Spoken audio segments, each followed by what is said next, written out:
Right about now, we in the studio. This is how we hitting up the city with positive vibes, baby.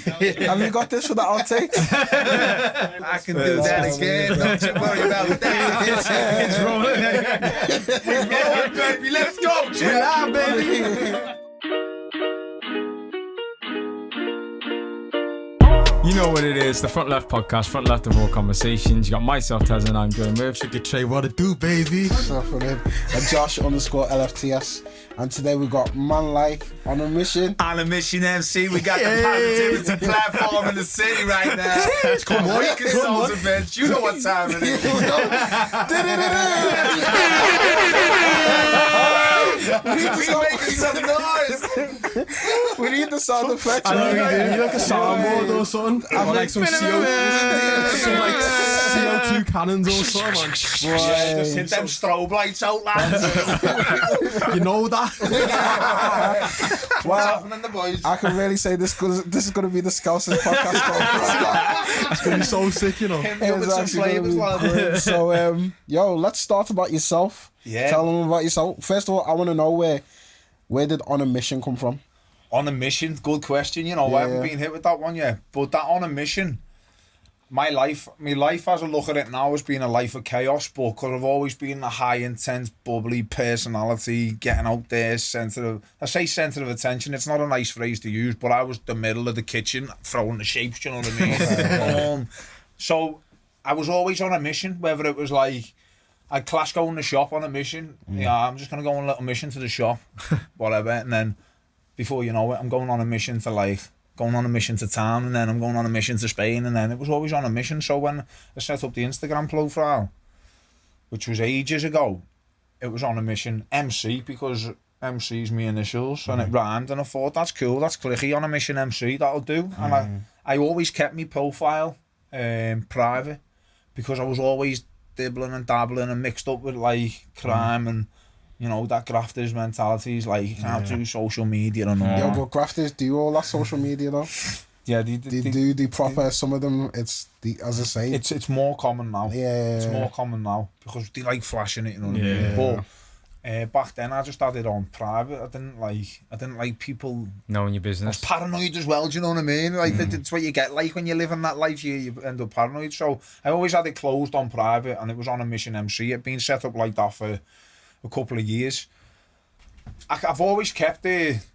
I like the On a Mission MC name. It's catchy, innit? It's cool. Yeah. And I've always kept it attached to the profile. Yeah. And then when I started the Awaken Souls events, I thought I'm not starting a. that's a sick name. That's a sick name. Awaken Souls. I thought I'm not starting a new platform just for that, because I only had 400 people on my platform anyway. So I just kept On a Mission MC and changed my name to Awaken Souls events. Okay. And that was only 11 weeks ago. I have 400 followers. Yeah. And now it's all 12.2. Yeah. 12.2. So the first time I kind of got whiff of you was it was after when Liverpool won the league. And we've done the clean up. Yeah. Yeah. So that's where I was like, who's this guy? Because that's exactly what, like, because I think we went into town and then I seen it. Someone was like, oh, so it was on Twitter. Someone was like, oh, look at these Scousers, the scruffy cunts. And then that's actually what happened. And they were like, oh, the scruffy cunts. And then someone like under the thread was like, but no one's showing that someone cleaned up the whole thing. Yeah. And I was like, rah, someone actually cleaned up the whole thing. So I started like investigating. I was like, who's this guy? And it was you. And then like I was like, oh shit. Like he actually went back the next day and cleaned under it. And I was like, yo, I rate that. But you know what kick-started all that litter picking mission? That was all to do with people going down the beach, because the beach is on our doorstep, and the beach, I see the beach as a healing ground. A lot of people go to the beach to get connected with nature. They go to watch the sunset. They'll sit under the moon, sit under the stars. They'll get a little tent and they'll chill down there, mate. It's peaceful, you know. And like I advise anyone who suffers from mental health issues, if you want to get outside the house, go down the beach, mate. Go down the beach, take your shoes off, take your socks off, take a walk along the sand. Yeah. And if you're around good people, mate, just that alone, that connecting that you're doing with the sand and with the earth and all that, mate, it works, because it's worked for me and it's worked for a hell of a lot of other people. So what happened is, everyone kept coming down the beach because it was all cracking the flags, 30 degrees. Everyone wants to come down, get smashed, bring loads of food, bring loads of booze. And it was all And then just leaving the shit everywhere. Yeah. And we were going down there every day watching sunsets to meditate and all that and just to chill and that. And we were looking at the place thinking, wow, it's a bomb site. Like, no one's respecting this at all. People fly all around the world to go to the beach, don't they? I've done it. We all go on holiday. Oh, I can't wait to go and sit on the beach and all that. That beach down the road from us is lovely on a nice day. Like any other beach. You don't have to fly around the world. It's on the doorstep, and then to turn up and see it all. Lad, I mean, tons of rubbish, mate, you know what I mean? So I thought, we'll make some noise about it. Let's try and make some noise and get the people in the city to respect what we've got, what we should be grateful for having. People travel down from all cities to come here on a nice sunny day, travel hours to just come and sit on that beach, and it's fucking caked in shit, you know what I mean? I'm like, so we done an event, and it was headlined in the Liverpool Echo, army of litter pickers to clean up rubbish, and it was obviously Awaken Souls events, and we got about 120 people down there. I booked it. I arranged the event for 3 weeks in advance to when it was, because it was sunny all the way through, and there was people coming day in, day out. It was a tip, you know what I mean? And we had about 120 people come, and we went through the beach. We sorted all the beach. We had 2 tons donated to us by Kirby Skips. And we got the skips filled and all that. We done a good job, got a bit of press off it. It was on the radio and all that. Got to let the city know what we were doing. We were good people with good intentions, kicking positivity out to the city, trying to set an example to the younger generation. And it's not all about negativity or people come and drop in the litter, but we'll tidy it up and we'll make a noise about it and turn that negative into a positive, which is exactly what we've done with the Liverpool FC celebration. Listen, 30 years, you're going to celebrate that, you know what I mean? It's a well-deserved victory. People are going to celebrate regardless. You can't stop a city like Liverpool that's vibing high with all that, footy mad. Mate, they're going to celebrate. I knew they were going to celebrate, but I knew there was going to be loads of mess there. And I went down in the evening just to have a little gander and that, have a little vibe, chill and all that, celebrate myself. This is in the midst of this pandemic that's going on. And I got asked on the radio, why were you there in the first place? I'm like, come on, do you know what I mean? You're gonna stop probably putting me on the spot like that, mate. I'm there because we've just won the league, and that's what happens in all this pandemic malarkey, each to their own, do you know what I mean? I'm not getting into that, but I knew there was going to be loads of mess there, and I had literally had a WhatsApp group chat with I've got a couple of WhatsApp group chats, couple of 100 people on them, do you know what I mean? Because all the community work that we do, we just drop a message in there. So do you want to clean the park tomorrow, anyone? Yeah, cool.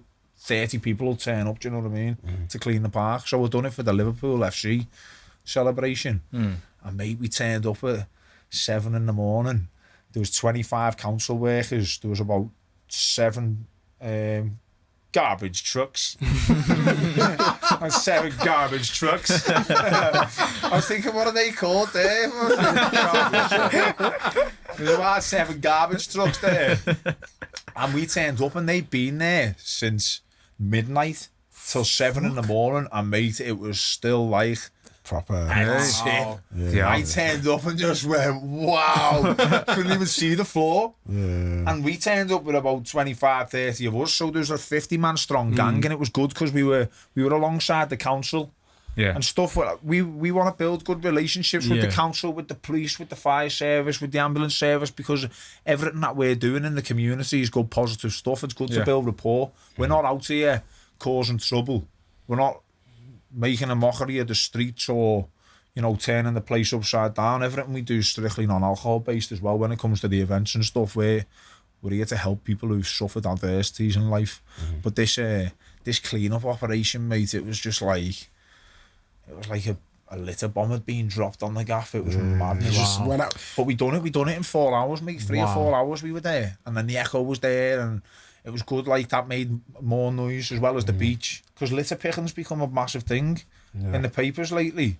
The last couple of months, it's become a big issue. Do you know what I mean? It's the COVID stuff though, because people now are going all these mad places, but they're going to places where there wasn't that much footfall. So when you go into your parks now, they're getting overly pedestrianised and stuff, and people are using the places, okay, they are leisure places, but because set things are limited now, you need to go to these parks, you need to go to these beaches. That's you need right, to go yeah. all these, like, these places that you would go once in a while, they're now the places to be. Yeah. So now you get a fluctuation of, like, litter, just mess. People don't give a fuck. It's like people going to the beaches and stuff and all the parties that have been happening, and then you come back and you're just like, yo, what the fuck's happening? I'm all for people having a good time, me. Yeah. I'm all for people having a good time, having a scream, throwing a few shapes out, bang the tunes out. Like, that's what I'm all about, I mate. need to go out with this guy.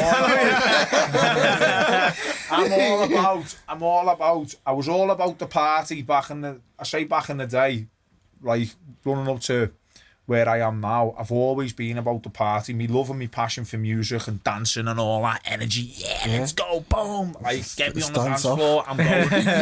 That'll never go. It's just the way I used to go about partying, which has changed for me. Yeah, and so paint a picture of that.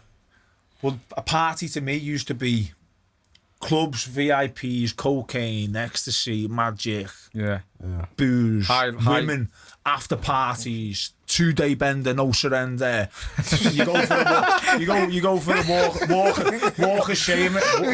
Walk of shame in the morning at like 7 o'clock on a sunny day, sweaty and all that, like knowing that you haven't had your head down for over 48 hours. You're just like, oh, and then you still crack on, you know, like, and then you're like, back then I'd have like one night's kip and I'd wake up fresh as a daisy, as if nothing had gone in my system. Yeah. Mate, I was fresh like that for years. I used to go out 2 or 3 days without sleep.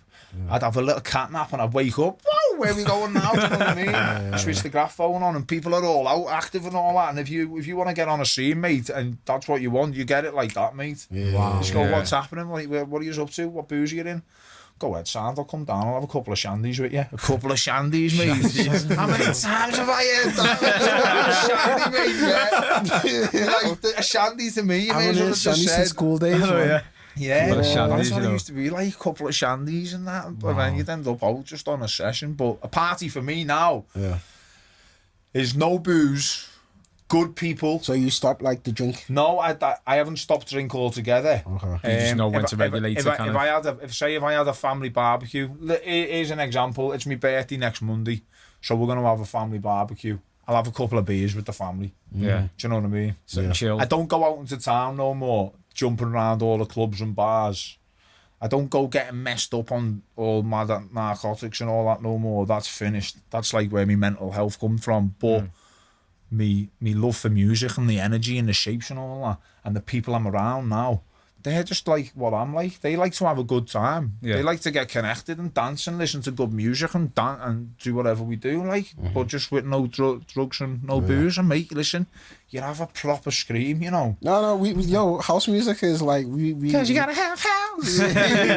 Yeah, man, house music's the one, man. Like, I feel like we've always said it from there, like, something with house, just brings, like, even when you used to go these, and everyone's about the love, connect with like, people. you just chill, and it's like you could do it without drugs, or you can do it like chilling, and the people around you it's just good vibes. Put a bonfire on, mate, get down that beach and crack a bonfire up. I'll use it a bit hard away from the beach here, but one night you should all just go to the beach. I'll go with you if you want one night, lad, and we'll kick a vibe down there, lad, and I'm telling you, the kids will turn up with guitars and all that. I'm serious. We'll have the speakers and all that, mate, and we just sit down the beach, get connected, crack the bonfire up. People have got little picnics and all that.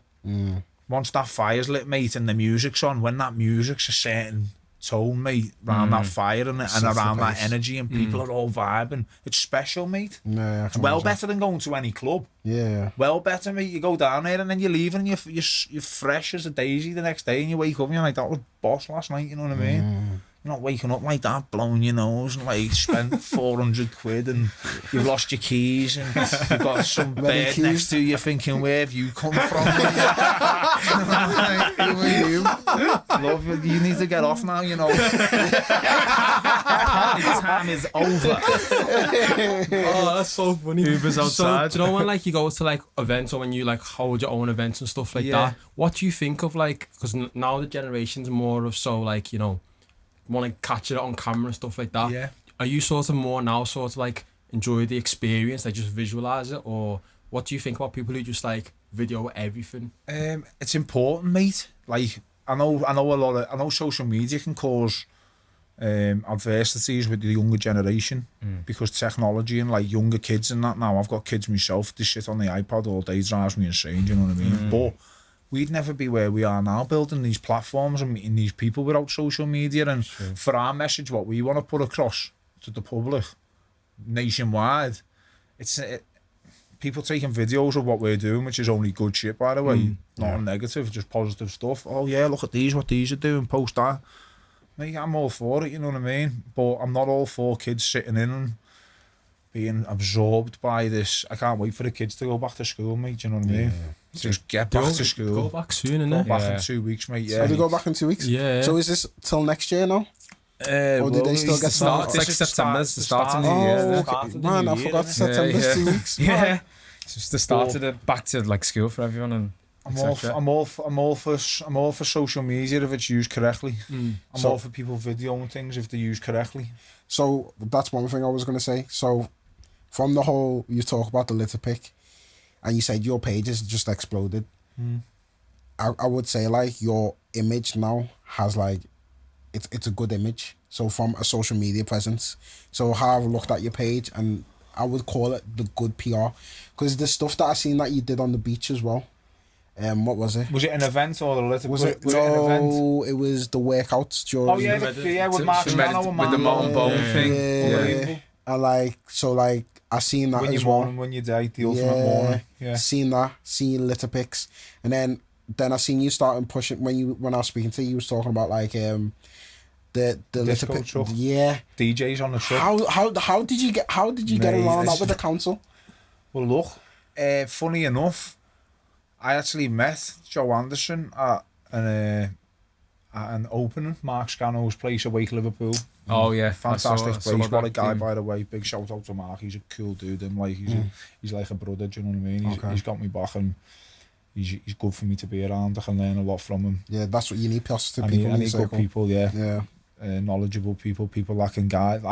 I'm not perfect. I'm going to make mistakes in life. I need some help and support and guidance and all that, mate. I'm still young and fresh and 100 mile an hour, do you know what I mean? Sometimes 100 mile an hour gets you in shit, you know what I mean? But I've always been 100 mile an hour. I haven't learned that lesson to slow down yet, but I don't intend on slowing down too much. But the DJ truck, we went from a little speaker like this off Amazon, yeah. A Nico Wave speaker, Boss little speaker. I used to just take it everywhere. I used to just strap it to my back and put my Bluetooth on, and I'd walk the village in it, I'd go on my bike in it, tunes full pumping around the streets. People would be like, wow, what are you up to? I'm like, music, mate, good vibes in it, you know. People would look at you like you had 3 heads, and I'd be like, man, I'm just walking around kicking Boss tunes out on my own, just like that, walking the street. You don't see people doing it, mate. I was just there, just like, boom, just walking down, dead happy and all that. Because I've been finding myself, do you know what I mean? Yeah. After everything I've been through in life, I was thinking, I'm having a good time, mate. I'm sick of this negativity. Everything I do now is just to have a good time and be positive and help people. And if I want to walk around with tunes pumping, I'm going to do it.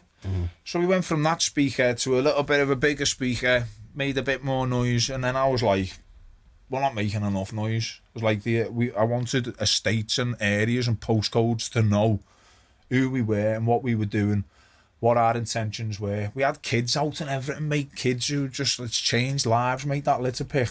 People who've like not been out the house because of anxiety for years have come on that litter pick because they've seen how nice we are. And now they've got a whole new group of friends who are there to support them, and the amount of people who've reached out is unbelievable. So how sorry to cut you off, but how do people like get in touch? Just so say like someone, all social media, mate. Just So pop it in, like message you. All Instagram, mate, yeah. It's all off that Instagram. All off the Instagram profile. That's where you hit us up. If you want to hit us up, that's where we are. Like, you see what's going on, it gets posted. And obviously there's other people who are like pretty influential in the city who are doing positive things as well. Yeah. And we sort of bounce people in the right direction, do you know what I mean? If someone come to me and they needed a hardcore meditation course because they've been going through a bad time, Martin Bone. Get on him, do you know what I mean? The Scouse Guru, he's good at what he does, mate. He changes his life. I've heard that name before. Yeah. You want to get on him, he's good. He'll be good for this, he'll be good for you, do you know what I mean? But you know Martin, don't you? Yeah. He's a good man, like, I'm close with Martin, so if there was anything that we needed to do with the kids or the adults or the early morning stuff for the circuits and all that, boom, Mark Scano awake. and if it was just general events, coming to the parks, doing the community work, I'm getting into doing the music festivals, all the non-alcoholic music festivals, starting up retreats. That's what we're gonna do, you know. So there's something for everyone. Like you need, the network there now is there for everyone. It doesn't matter what you've been through in your life. So there's one thing that you touched up before. You said like the drugs affected your mental health. Yeah, badly, mate. Yeah. How is this now kind of leveled you out? Well, I used to have numerous weapons in my house. All sorts of different weapons. Don't really need to go into like, but yeah, I had all sorts of I'd ram bars on my front door. I used to go around like with machetes and that. Just feared life, mate. Feared everything that was coming from me. Paranoia, fear, and this is what the cocaine done to me brain, mate. Because I used to take it that often, and then it got to a point where I'd be paranoid on cocaine, but even when I was off cocaine, I also started being paranoid as well. I'd be like, whoa, couldn't settle. Just constantly just on edge, just a bad place, you know what I mean? Bad energy, just a negative energy. And that absorbed my life for years, do you know what I mean? I'd be one of them to look out, you heard of a window twitcher, haven't you? Oh, mate, that would be me. I'd be looking under the little slit at the bottom of the door, thinking I'm going to see someone walking past like a freak. Like that lying on the floor, going, you know what I mean? A 3 milli gap under the door. Like, what's that? Thinking I'm seeing shadows, and I'd sit in this room and look down there and see someone walking down the street, think they were coming to get me, you know what I mean? I'd be like, bad, mate. For years I was like that. Okay. So when I stopped, I had to stop doing drugs because... Was there a changing point that made you stop? Or was it just like a realisation? It was a full-scale mental breakdown, mate. I started having panic attacks. I was in and out the hospital. They wanted to section me in London. I was suicidal. Like, this is just... I was off drugs and off booze because my mental capacity just crumbled, caved in. So I went through all them different emotions. I was having the panic attacks. They wanted to put me on medication. I'd always refused medication. I'd done all my healing without medication off the GP in the hospital, and I don't believe in that. Okay, that's good. And because I've got an addictive personality, it was just another thing for me to get addicted to. So I knew I had to find me healing through my own means, but I didn't know how I was going to find it. And at one point, I'd accepted my life as being stuck in this paranoid, fear, crazed mental state, you know what I mean? And every day waking up crying, I was a bad dad. I was like, didn't want anything to do with my kids, didn't want anything to do with my family. I didn't want anything to do with anyone. I didn't leave the house for 3 months at one point. I was just waking up every day crying, just so depressed and all that. I used to walk around with my hood up and that. Contemplated suicide numerous times. The only reasons that I never went down that route is because of my children and that. I used to just think of my kids, and I wasn't brave enough to do it, mate, you know what I mean? But I felt like I had to. But I never, as much as I hated life, hated everything about it. Yeah. Emotionally absorbed me. I didn't give up, but I accepted my past, and I thought, well, I deserve this, do you know what I mean? I've done all that abuse for that many years. It was going to take its toll at some point. I thought, I've been through it. I've done a lot to my body. The chemical imbalance that psychologically is how it's affected me. I'm not surprised I'm like this now, do you know what I mean? There was one point where I thought, I will just end up living in a mental institute, you know what I mean? Because I was that off the chart, like, but I had my family have been supportive of me all the way through my journey. No matter whether I've been doing wrong or right, they've been there for me, and I can't thank them enough for that. There's been times where, you know, they probably wanted to wash their hands with me because I've been causing them that much stress and they've been that much worry, and then I've been involved in this and involved in that. They're nice, good people, do you know what I mean? They didn't bring me into this world. Like, if they were if I'd have looked at my parents as proper role models, I'd never have done any of that. But I used to look up to the kids on the street, you know what I mean? So let's go back now. You just said the kids on the street. Were you more influenced around your surroundings then? Like, the older ones? Yeah. Like, how did you start getting into, like, the whole grafting life? Because for some people I know, it's area and people that you know in school and so on, and your boys. Because I was always, when I left school, I was always the man in the party, and the man in the party is always around coke and weed, aren't they? And because I was always loud and that, and like all my mates used to take coke and weed and all that, I was like, fuck that, I'll sell it, you know what I mean? I'll be able to afford my own, plus knock a little bit out. I won't have to worry about going anywhere to get any, because it'll be in my pocket. And it started from that, like purely started from that, you know what I mean? It was just like, and as you start doing it for over a period of time, money comes that quick off a phone call. You just think, wow, you just crack on and you just get absorbed into it. I used to look at people, I used to go to work myself, and I'd work all day for like 40 quid. Do you know what I mean? £40. I'd answer the phone call and make like 250 quid a time, like just mad orders, just easy money. It just come like that. You lose respect for money. You don't respect money because it's coming in and going out that fast. It's just constant, do you know what I mean? You want something, you go and buy it. You want a scran, you go and get it. You want a new car, you go and buy it. Just sell that one, I'll just get another one. Got a gaff and all that, you know, like the bills are paid. You don't worry about money when you're selling drugs, because that's what it's all about. Your drive and your focus is money, money, money. I've always said though about grafting, I've always said it, and it's basically a full salary without tax.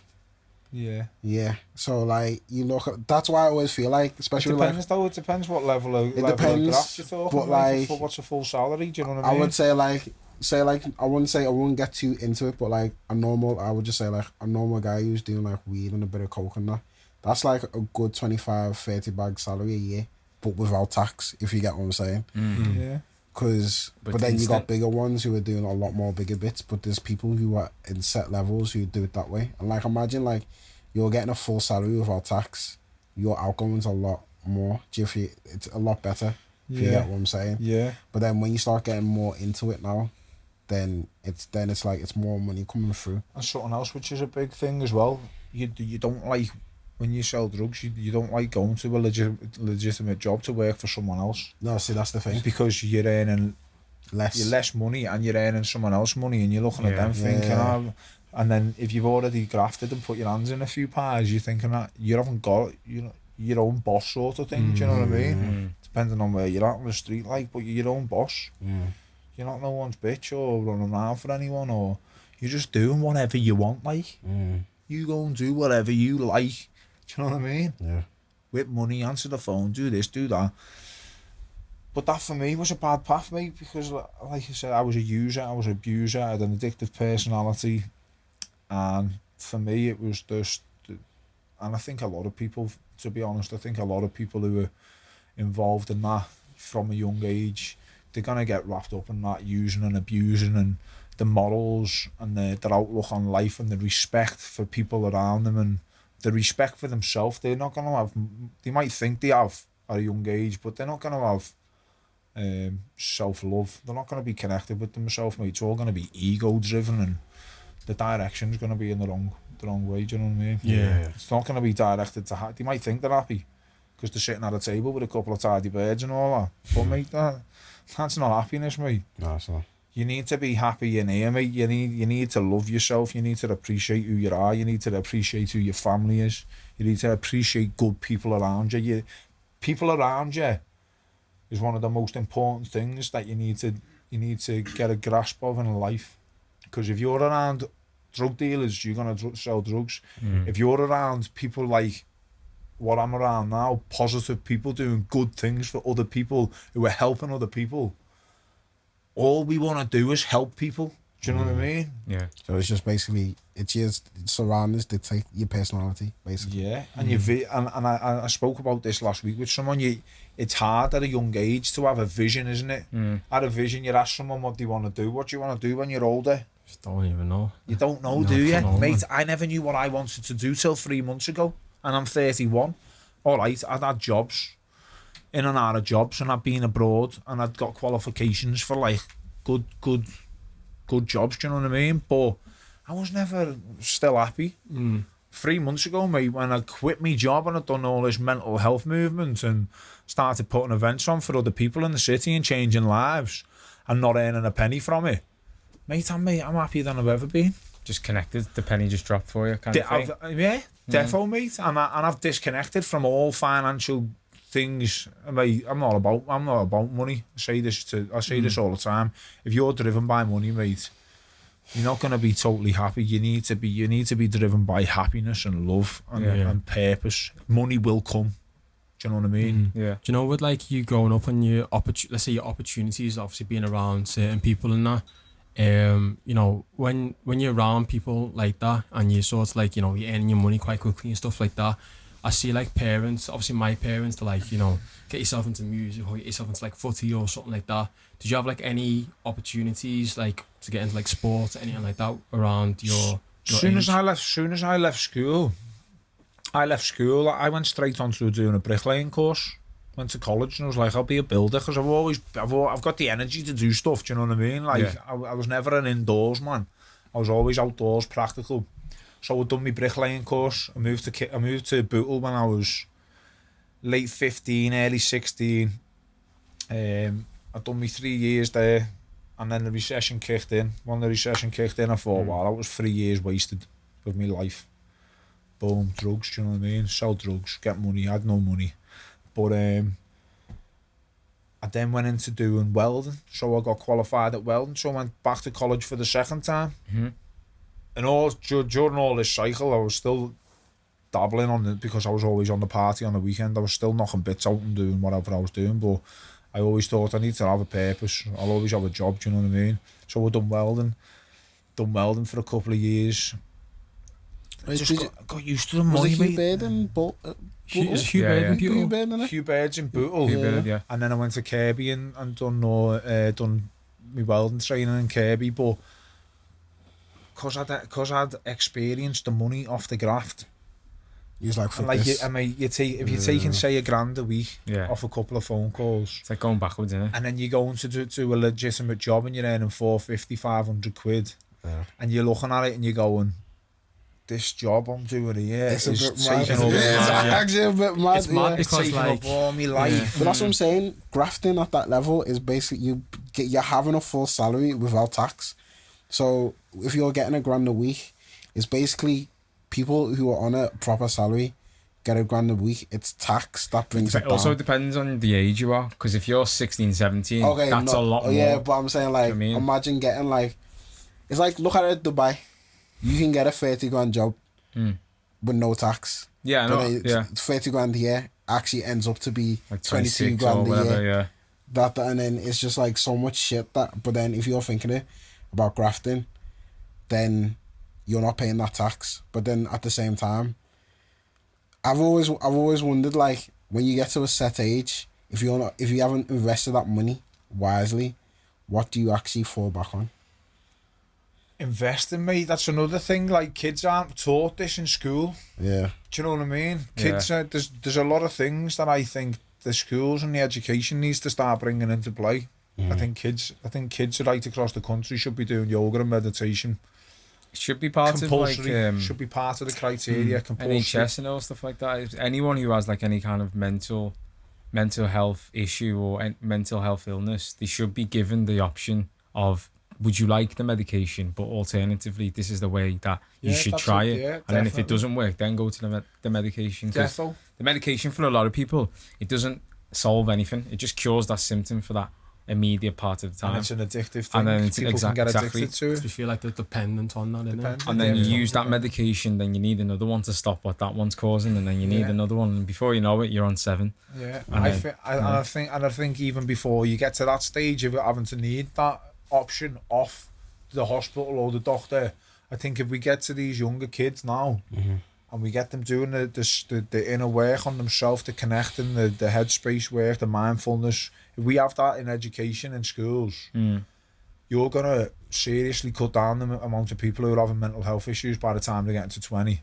Yeah. These kids are going to leave school, they're going to grow up through school, and part of their PE criteria, instead of doing tennis or rounders, they'll do yoga, they'll do meditation. I went to a school, we had to go to the dining room and pray every morning. Yeah, that was us I as had well. to pray as well. Yeah. Why just go and pray? Why not sit there in silence for 5 minutes and get guided meditation? And every single child in that room then is connecting with themselves. But then they do that because now it's a bit technical with that But stuff. schools are religious, aren't they? Yeah, so it depends what school you go to, because some people could look at like meditation and look at it as meditation as a form of like Buddhism. And then because a lot of schools in the UK are actually either Catholic or Protestant, is it? Or Church of England. Church of England's Protestant, isn't it? Yeah, Church of England. Yeah, so you need to think they're the two type of criteria. So you need to think like the school I went to, it was like you need to go mass at like your Easter or your Christmas days and so on. Like you used it in Margaret and that. But then you need to think as well, like if you start like bringing in like meditation, do you know what, parents just like to moan. Like it will get to a point where there'll be some parents be like, well, I didn't send my kid to do that in that school. It's not what I wanted to. It's all good and say, but people like to complain. I think with the meditation thing you can separate the act of meditating from the religion, but because they are usually aligned, people automatically assume that you're going to do meditation, yoga, it's going to follow Buddhism, it's going to be Kundalini, it's going to be X, Y, and Z. But really the act of the meditating is just mindfulness, which is mindfulness, just, being aware. Just put it under that bracket, mindfulness. Being aware and breathing techniques. But parents don't see that, and that's the crazy thing. They feel like, why are you teaching my child something else? Yeah. Like, even though you know that this is a positive outlook, once they have something in their head, it's like they don't comprehend. It's like, it's that I think notion. it'll come in though, me. My personal opinion, I think it'll come in. Do you think it's because they don't understand it? That's why they're a bit like. I don't think it's not that they understand. I think some of it's from fear. Yeah. So it's like now if you automatically hear a person named Muhammad, you think he's Muslim. Yeah, do you know what I'm saying? You've already got that notion of like you refer things to these things. It's like you think of like a religion. A set religions automatically means somehow, but it's not. It's set people, but these religions or these notions or they have practices, but people don't take the practices. They refer things to like something else. So it's like you could say like, take me for instance. Some people will know me as Josh. They'd be like Josh Frontleft, but then Josh to other people could be a whole completely different notion, and they could be like, nah, he's not a nice person. You shouldn't chill with him. Yeah. So it's like it's the narrative to other people, which is dictated by the term of how they accept you, basically. Yeah. Yeah. Defo. But I think the percentage of parents who'd be willing to have a negative outlook on the whole meditation and yoga in schools now, I think by the week it'll be decreasing. Yeah. If they see like positive, if they see the likes of us who are kicking out good vibes, doing good stuff with all the kids on the street, litter picking and all that, and then under all that criteria is the mindfulness and the meditation and, you know, the coaching and even the training, like little circuits for kids and all that, mate. It all comes under one bracket as far as I'm concerned. It's all for the greater good. It's all positive. It's all to make you as an individual a better person. It's all to help you. It's all to support you. There's absolutely nothing negative about what you're doing and the approach that we're trying to get you to take in life. Although there will be people who try and find a negative, like you said, there's always going to be someone. But if you've got 100 people, I'd be interested to know how many people would have. I think as well, to say about if you, like you said, if you take away the initial like name of it, don't call it meditation, call it mindfulness, or you just tell the people the techniques you're going to do, like you said, circuits. We're going to sit there in silence and we're going to like reflect our thoughts, or we're going to listen to music as a group. They'll probably start to see it as something different. They'll see it as an activity as a whole, rather than meditate. And then that's when you said it will link to the Buddhism, etc. If you tell them the specific things you're going to do, they might come across in a different way where they're like, okay, I'm excited. Whatever it is, we need to find the answer, don't we? And we need to put it into practice. Whatever the answer is, like, and I think maybe, I don't know, maybe do some questionnaires and that, put it out to parents in schools, just like start getting some feedback. I don't know, these are all things that we can start looking at in the future. With regards to schools, go to different areas in the UK, do you know what I mean? Different areas where people are from different backgrounds. See what everyone makes of it. See what as a collective, what we can do. But it's got to be done. So it's got to be done, because why not do it, and why prevent something? Why not prevent something before it gets out of hand? Mental health now, mate, is through the roof. So why do you think that? Because I've said this because I think not just negativity. I know mental health right now, because of COVID and all that negative backlash what's just happened recently, is sent it skyrocketing. But you said a thing that where kids now are getting more mental health. I don't think I really heard about more mental health things was post school. So it wasn't a thing that was talked about in school, and it wasn't a thing that more people are talking about it now though. Like more people are being open. Yeah, but I see from my experience, I don't feel like not many people around me had that worry. It was like when you left school, it was like when you start getting into the real world a bit more. But I think like, as well, like you were about to say, the real world, the experiences that you have, then make you interpret things differently. Yeah. So like maybe when we were in school, when you say school, like 16. Yeah. So when we were in that age bracket, things were not as drastic to us because we're still learning. And then once we get post 16 onwards, it's when you start knowing. Yeah. And that's a good thing, because there was this kid. It's mad, but like, so like in school, like it's mad to say, but there was people who got like really bullied. Yeah. And like there was this kid, and I still never forget it. But at the time, nobody knew like what was going on in it. Like you didn't know like what was happening, and like he was getting like really bullied, and like something snapped. Like it was mad. Something just like snapped in his head, and then he was looking at the teacher, and I've told you the story, innit? That he was calling the teacher granddad. Nah, you don't. It was crazy. Like something just snapped. Then he was calling the teacher granddad, and everyone was just looking. And we was like, nobody knew like what was going on in it. We thought it was bants. So everyone was like having bants about it. But like people now were taking the piss. So then it's like his thought process through the thing, then man got angry. But like he didn't know why he was angry. But no one was onto what it was, like what is happening to this kid. So the teachers took him out. Only now, like a couple of years down the line, like I'm like, yo, he actually had a breakdown. Yeah. But nobody knew at that time that he was having a breakdown. I think as well at those early ages though, we're not really taught to know what is happening in our brains, because as well we're still developing and growing and stuff, and like different things that happen to us so quickly, as well as trying to become an adult or feeling like secure in the world. So like something like that to us, we're just gonna take it from like face value. We might laugh, because when you don't know something, you just laugh. It's like a nervous reaction. Yeah. Whereas something serious in his head is probably happening to him. And I'm like, always laughing. Yeah. See, I laugh. My mum shouts at me for laughing too much. No, but that's the thing. It's actually a nervous reaction when you don't know what's going on. You just tend to laugh. So you can imagine being 15, 16, and this kid is shouting "granddad" at the teacher. Everyone's just gonna be thinking, what's happening here? I was laughing. That's what I'm saying. That's what I'm saying. You're thinking, I'll what's have to going be on honest about it. Mum was laughing in here. Like, I was giggling, and I was thinking, yo, what happened? But then it was only like, because it was so mad.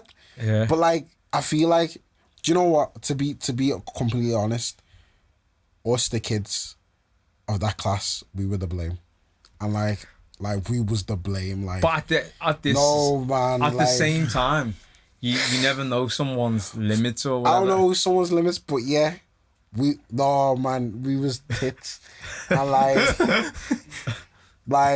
it's actually really bad, innit? It was actually there was like, do you know what's actually a bit ruthless, like, because it was an RE class as well where man broke down. Oh my god! Any excuse for any bit of banter in RE? Yeah, it was RE, and then it just was like.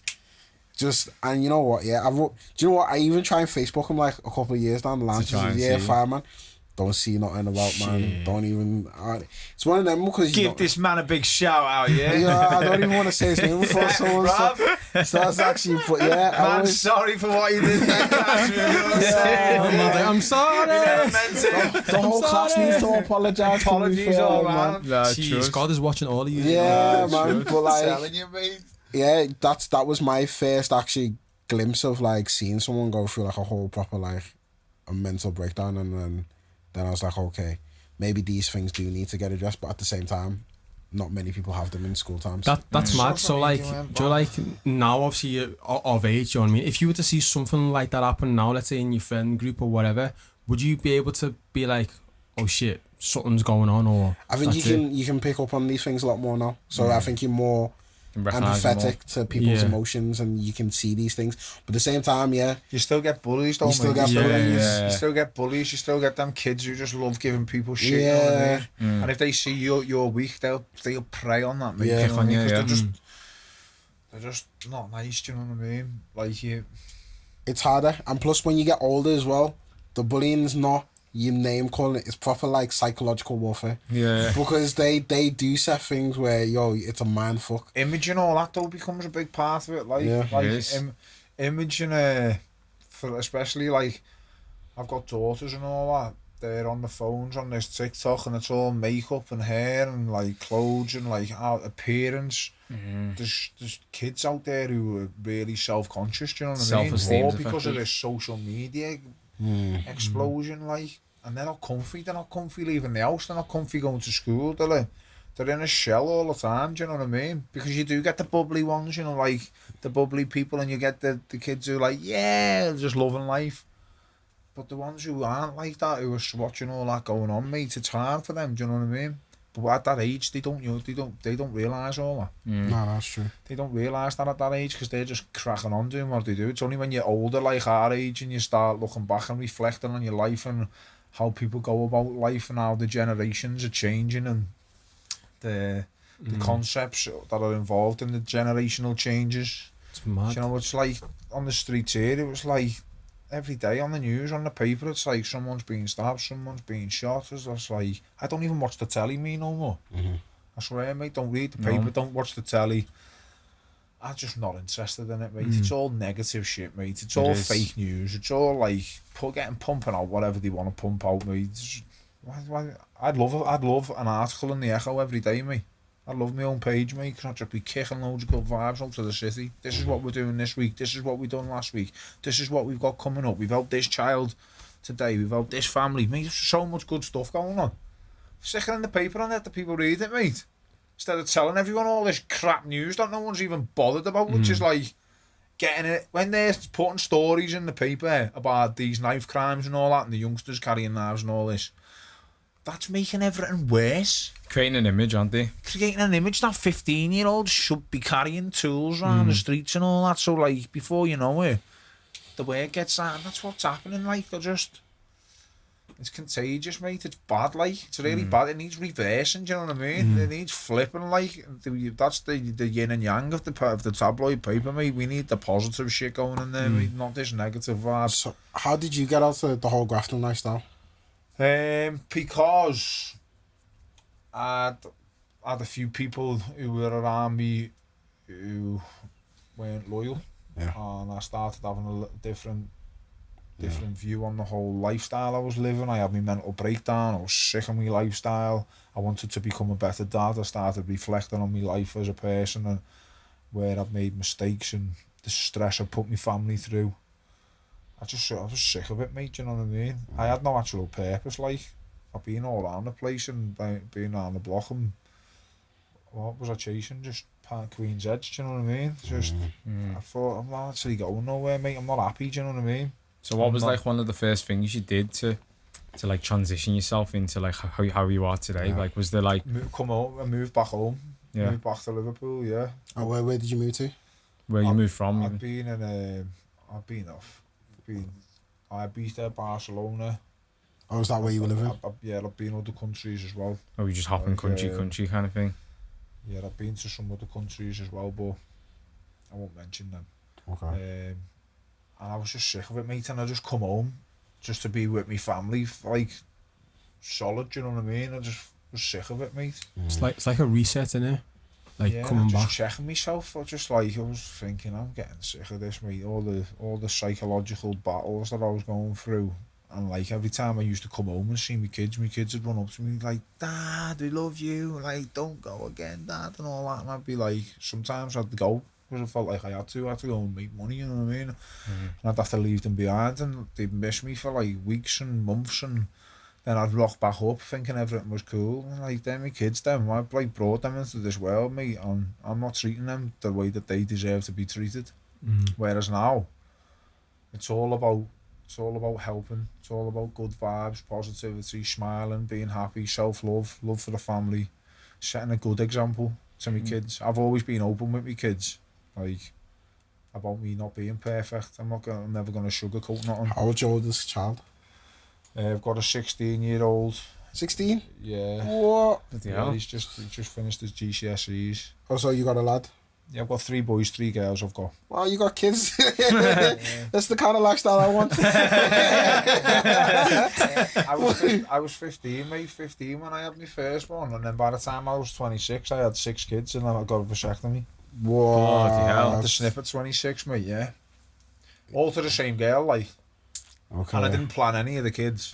Didn't plan none of them, mate. They all just rocked up, mate. And that was another thing that I battled with as a youngster, because I was like, I'd always wanted to go and do like a season in Ibiza and live my life and you were still young. and all that. Yeah. I was still young. I wasn't mature.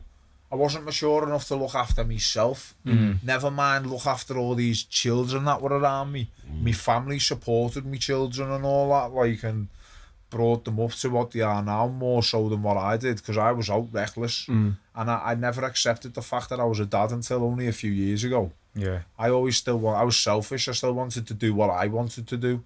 Although these boss kids were running around me that just loved me, who I loved, part of me still didn't want to just accept the fact that, right, I need to close the door and be a dad now. Yeah. I still wanted to be out there and, like, with the vibe and all that, just chasing pointless dreams, do you know what I mean?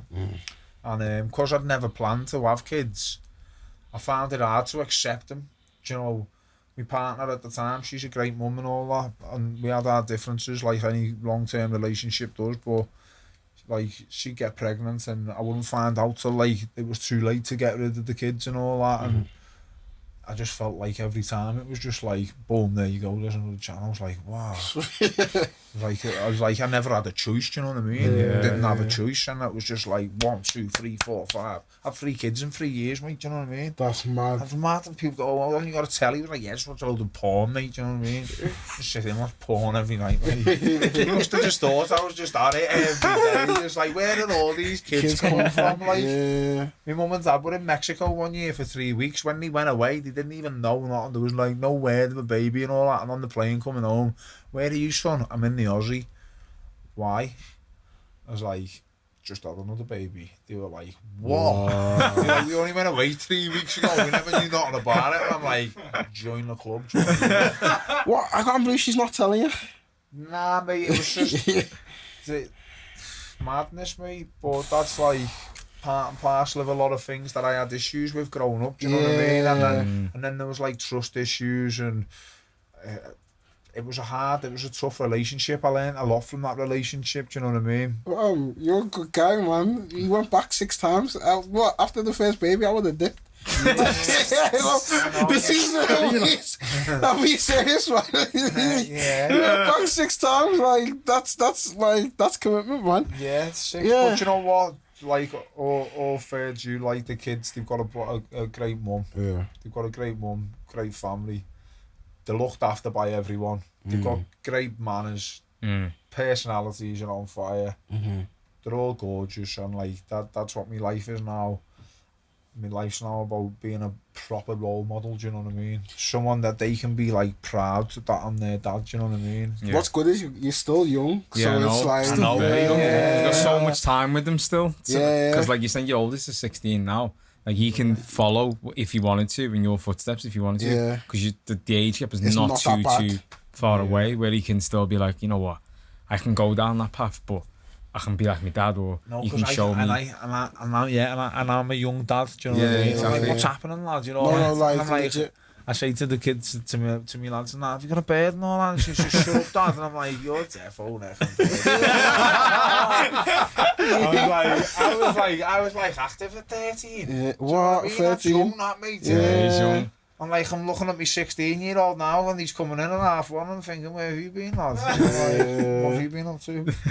See, the thing is, as kids, you think you're like so smart. So like, obviously, when you come home, your parents like, where have you been? And you make up like, these lies, whatever. You're just like, the parents onto it. They know I'm not stupid. You know what I mean? That's why I've been honest with them all the time, like, and Yeah, open about my mistakes. I'd sooner they know my mistakes because they've seen me at the bottom, do you know what I mean? They've seen, and hopefully they can go, oh, well, that put my dad in that place, do you know what I mean?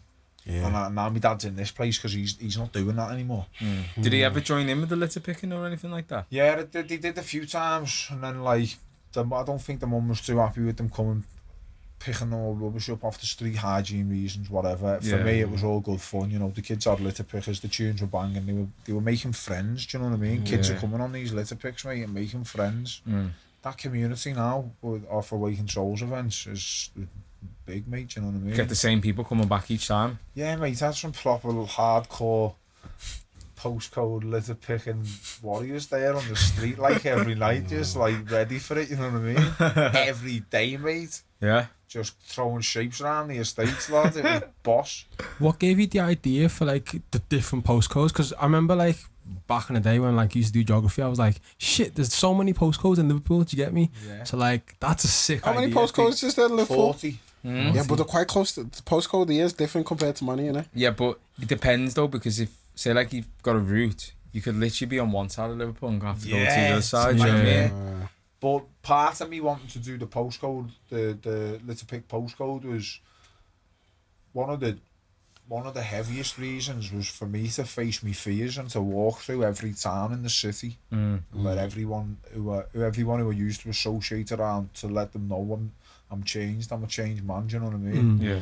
That life and whatever perception you had on me back then, or whoever you associated me being with, or whatever. Do you know what I mean? Whatever your view on me was then, I'm not that person no more. Yeah. This is me. This is what I'm doing. It's positive stuff. And I thought, I'm going to hit every postcode. My mate there, Simon Sony, do you know Simon Sony? The Liverpool street artist. He'd be good for you to talk to. Who's it? I always see his I never I always see everywhere. He's got like posters literally everywhere. Yeah. Is he the one who does on the street on the telephone? Yeah, yeah. Well, he done a 24-hour litter pick for a young lad who had a disability or an illness. Can't remember which one it was. And I jumped on the litter pick and helped him, just like on the 24-hour thing. A few of his mates come along, give him a bit of company and all that. And I thought, it's a good little movement, that litter pick. And literally the next day I thought, let's litter pick the whole city, like. And I thought the reasons why to do it. I thought, well, we're building up awareness for the start. Let's go through every postcode and let everyone know who we are, what we're about. And then that was the other challenge. I want to go through and like face my fears and walk through every postcode just with my head high and just be like, this is who I am now, do you know what I mean? I don't have nothing to do with that life. We all make mistakes, we all move forward, and it is what it is. This is it? Just want to play my favourite video. This is so sick. Mate, this guy. Yeah. How did you meet this guy? Did he just drive by? Who?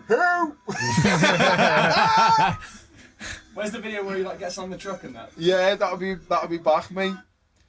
Which? That one, I think. Go click on that one. Go on.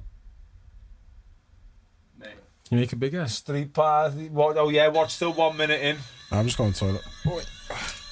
Oh shit. Right, the tunes are proper going. Yeah, we had the old school tunes on. Classics. Oh yeah. Here he is, look. This guy made my day when I saw this video, man. He's funny, him, you know. How did you meet him? Did you just drive by? He's just off the estate, mate, and he just seen us with the tunes on the truck. And he just thought, yeah, I'll have a bit of that. Yeah, watch, he comes up now. He's loving life, him. I'm going for it. With his little can of Fosters and that. What time is this, man? This is like 7 o'clock at night, mate. These chicks gonna rap, mate. These chicks gonna rap, mate. Look at him. He's going for it. So sick. Mate, I can't say how happy that made me when I saw this. Mate, he was buzzing, and you know what? After he burst all that energy on the van, I said, mate, stay with us. And he followed us around the whole estate, mate, on his push bike. Which end is this? Where was it How from? many views has that had? 8,000 or something. I don't know. Oh shit. Oh, does it say? Can you feel 7.5. 7,500. Mate, they're all funny. They're all funny. Yeah, I love that one. So the Awakened Souls events, do you have like specific things that you like, that you're like planning to do with them, or do you have mate, like... Yeah, we've got a good future, mate, coming up. We're in talks now, like with we've got. It's obviously started off doing everything for the community. Yeah. All free events, which will carry on. We'll carry on going to parks all around the city, and we'll carry on doing little walks and gatherings and that. But the business aspect of things, which is going to start coming into play pretty soon, which we're doing now, is getting a structure in place for retreats. So we've got a forest. I know the owner of a forest, and he's gave us permission to use the forest and use his land as our retreat base. So what we're going to do is we're going to get all bell tents and set the retreat up proper. We're going to bring small groups of people together. When you get that sorted, shout me out. I'll be interested in that. So what it's going to be is, say we'll get 50 people, yeah? Mm-hmm. They're going to come, they're going to get an introduction, they'll get a blessing when they turn up. We'll do yoga, we'll do meditation, might do some Tai Chi, do some sound healing. Then we're going to do like, we're going to do team building exercises. So people putting themselves out there a little bit, like little circle talks where people can tell each other about, get to know each other, grow the community, get to know people on a personal basis. That's why we need to keep the people small, the amount of people small for the retreats. Yeah. We'll have a little bit of music there, we'll have a bonfire, we'll eat all healthy foods, vegetarian foods, vegan foods, be no alcohol based obviously. We'll watch the sunset, and we're just gonna intertwine the whole vibe and just give people an experience where they can come together around like-minded people and let them go away and feel like, they're moving forward and that they're blessed and that they're on the right journey. Do you know what I mean? So I just put my positivity into play with them meeting and greeting and the hosting and a little bit of entertainment for them, and then obviously the yoga and meditation practitioners, they'll do their magic, the sound healers will do their magic, the talented artists that we're all connected to, they'll come and do their magic, and it'll just be a boss vibe. It's not going to be a 3-day retreat or not, and we're doing a mini retreat because it's here in the city. We want it to be feasible for obviously we want to get Liverpool healed. Do you know what I mean? We want to help the people where we're from first and foremost. So it's going to be here in our home city.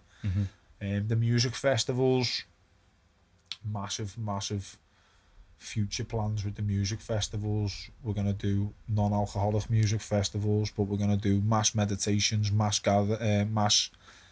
meditations, mass yogas. We're going to have all unbelievable DJs, unbelievable artists. We'll have Reiki tents, we'll have massage tents, we'll have spiritual readers there. Same again with all the food. They're going to be coming up. We've got a couple of locations, so we're talking thousands with them, thousands of people. Is those going to be based in Liverpool, or are you going to branch out a bit? I want to go worldwide. Yeah. Eventually, once a couple of things are established here, I want to go worldwide, and that's on my vision board. I want to make non-alcoholic festivals, healing festivals, the next best thing, the new big thing to do. You know what I mean?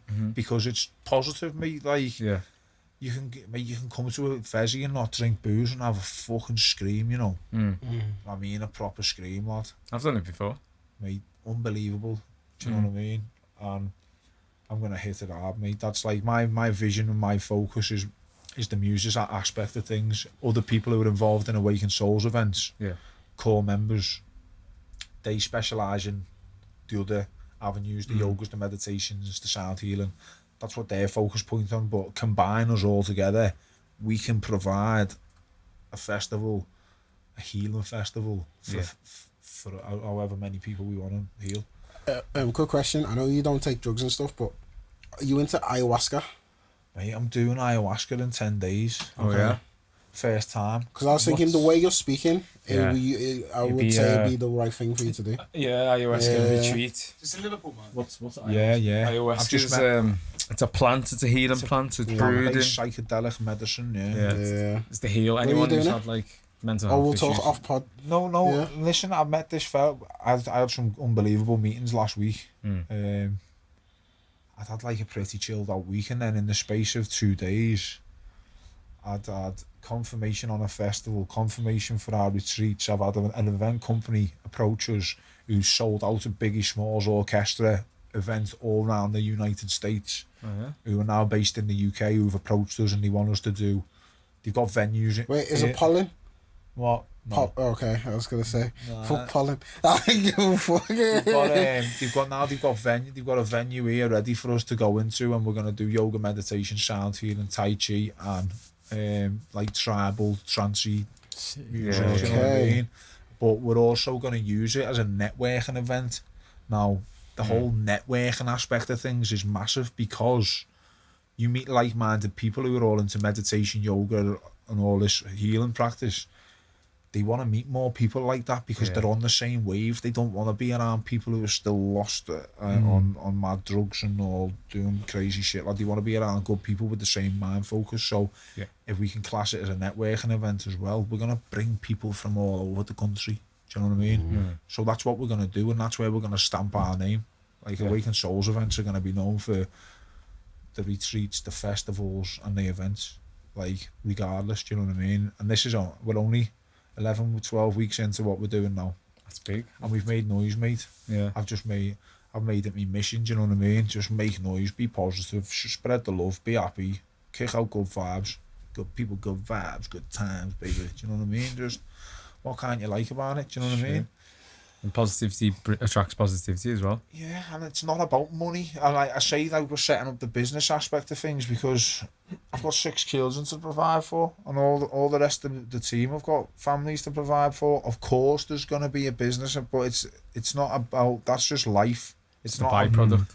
It's an energy exchange. Yeah, it's about helping the people. Do you know what I mean?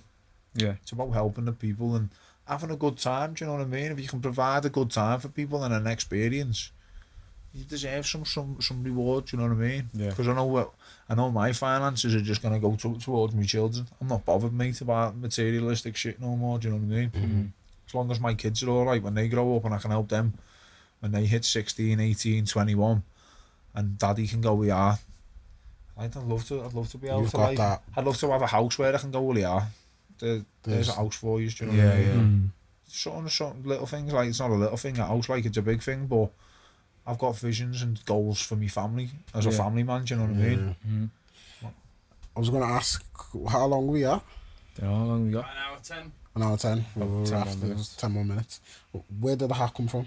The hat was a gift. The hat was a gift off when all this very first started.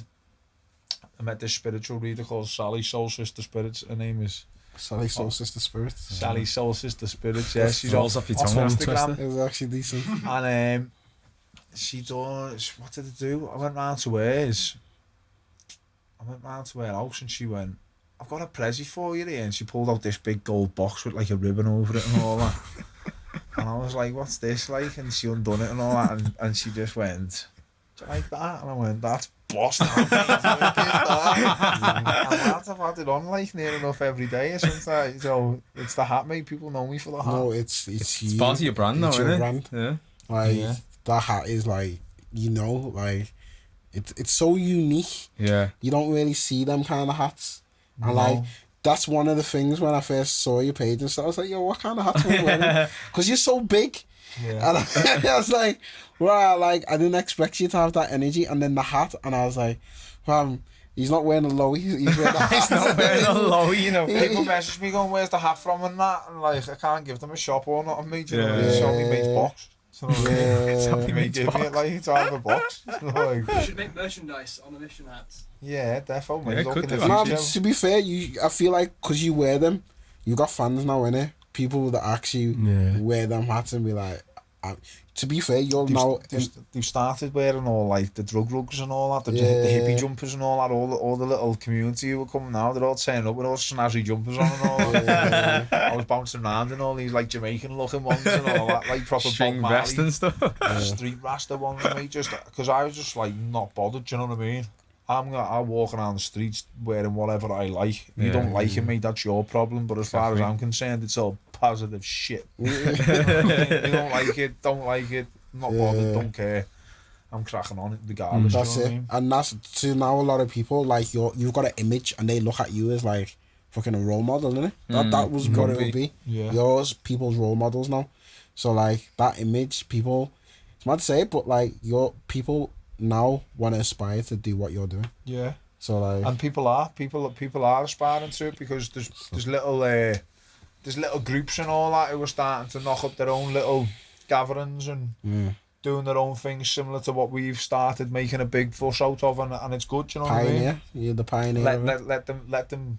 I'm happy that people are all healing in one way or another. Do you know what I mean? Yeah. But as far as Awakened Souls events goes, mate, honestly, I reckon in the next 18 months or something, it'll just be absolutely all over the place. Like, 100%. I'm ready for it. Like, I'm ready to go now. Do you know what I mean? It's just this lockdown and the restrictions and all that what's holding us back. Once that's lifted, mate, it's take off. Got investors and everything ready to just fill fields and thousands of people, mate. Put stages on, fly the DJs in, get the healing done. Yeah. So what? I want to be bigger than Tomorrowland. No, I was gonna say Tomorrowland's not your pitch. It'll be Burning Man. Exactly what you're talking about. Burning Man is the exact kind of. Maybe, but Burning Man's a bit more. It's more like what he's talking about. Like, you got your retreats, you got your yoga, then you got your house music, and then you got your big bonfire. The Burning Man thing. It's in the desert. Yeah. It's hippie culture. It's exactly like that. I want to be the biggest in the world, mate. Yeah. The biggest healing festival brand in the whole world, but having all diversities into other fields as well. I just think it's endless, do you know what I mean? And the people are there now, ready to go. So it's just a matter of time. But you know, I just think it's important that people don't. I've been guilty for it myself, not giving yourself enough time. You know, it's all like giving people everything, all this energy, and I've been throwing myself around the city for a couple of months. But I need to remember to relax. So this week I've had a little bit of a relaxed week. I've put my feet up a bit, done my meditation, my yoga and all that. Self-healing, I need to self-healing, self-love, look after number one, mate. You've got to water your own grass before you can go open on other people, do you know what I mean? No, 100%. And it's important that other people recognise that, because if people do want to follow in my footsteps and start going 100 mile an hour, mate, then they best be prepared to it. I was hitting the wall twice a day, me kid, honestly, towards that litter pick, boom, two times a day hard. And towards the end of it, mate, it was just like tired, ready crashing. to go litter picking again now, though. There's talks about doing a lottery litter pick, so we're gonna do a pop-up postcode every week or two and just rock up and make a load of noise and clean the area and then go, just to give the kids something to do on a weekend. So you hit every postcode? Done them. Oh? Yeah, done the city, mate. Yeah. Didn't even know you came around these. Did you come round here? Everywhere, bro. It's on Instagram. Didn't even know. Everything from L1 all the way through to L40s all over the Instagram. But we only started making proper noise the last 10 days. Yeah. That's like the last 10 postcodes. I thought, fucking hell, let's go step it up a level. Do you know what I mean? No, you're You've done well though. Actually, 11 weeks, and like now, like the way you're speaking, it's when everything's ready to go, it's gonna just explode. It's patience. Yeah, it's now. patience. Patience for me, but I've never had patience in my life. So I still haven't got patience. Yeah. Do you meditate? Nah. You should try guided meditation. Just do 5 minutes every night. Just My patience is not there. No, use Headspace. Start with Headspace. Headspace is terrible. No, it's not. You're already defeating yourself. Yeah, exactly. I have Headspace. You're telling you to get out the mentality. Yeah. Or if you don't want to do Headspace, just do it in a way that, like, find a music, like use house music, for example, and just put yourself in a space where you can just zone into that music and then just breathe. And then breathe consciously for 2 minutes. And then once you've done that for 2 minutes, try for 5 minutes. And then 5 minutes next time, 10 minutes. Can you use like, because it was raining the other day, innit? Do you know what I mean? And I love the sound of rain when it just hits like the window. But you use that any naturist noises. Yeah, anything. Birds Even sweeting, the sea, the even grass, just going for a walk. Just walk. My preferred is going for a walk. Put my phone away. Just go for a walk and just listen to the birds. Like listen to them and just walk from one side of the park to the other side, and you come out of it feeling fresh. Hit the park. Take your shoes off. Take your socks off.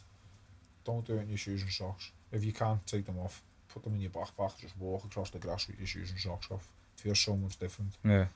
Getting more connected. Proper connected, mate. I meant that energy, mate. Just real, lad. It's real. There's a lot of real shit that we could talk about, really. But that's another 3 hours of your time. Exactly. But I think that's us coming to the end of the podcast there. Thank you. That was fantastic. Do you want to let them know where they can find you? Yeah, man. Plug everything. Let them know. So Find us on Instagram at On A Mission MC. Awaken It's a good Souls, name. Awaken Souls events, and also you'll find all the team through that platform. Everyday 60, James Welby, Philidden, Greg Maywarn, and Mel Hughes. That's the team mentioned. Oh, hit me up 83. Don't forget him. He's in Norway at the minute. And also, I'd just like to shout out for Awake Liverpool, Mark Scano. Find them on Instagram, and Martin Bone Meditation. And also Little World, they're a new one we've got involved with. Anthony Strode, he's a cool guy. He's doing all organic growing for children and stuff. He's got a little farm and that we're involved with, so I won't just give myself a shout out. I'll spread a bit of love for the people, you know. Love, man. Well, thanks for having me. Yeah, it's Yeah, been no, a it's been nice great. chilled one. Been a good one. It's been decent, I like it. And when these retreats are up, I'll throw you a little message out and get you in. Yeah, Of man. course. I'm game. Get down there, yeah. You'll love it, man. Yeah. Be good. You see? Yeah. All right. That's us. Peace.